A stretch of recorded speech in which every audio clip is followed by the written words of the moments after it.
I just finished recreating this look from season 1 of Downton Abbey.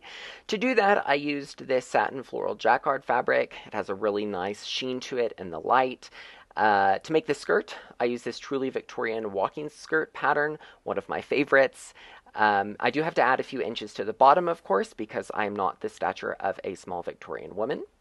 Sewed those panels together and gathered it at the back, and that's how I did the skirt. It does, of course, need a little bit of ironing or steaming here, as you can see.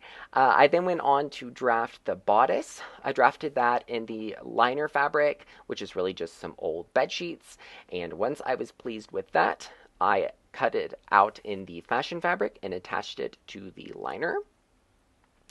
For the collar, I cut out strips of fashion fabric, folded it in half, and pressed it to make these faux pleats.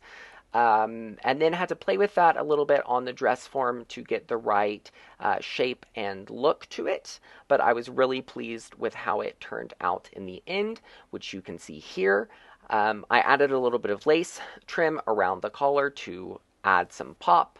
Then for the sleeves, I used the pattern from this truly Victorian Eton jacket to give it that turn of the century puffy shape, which just meant gathering the fabric at the top, as you can see here.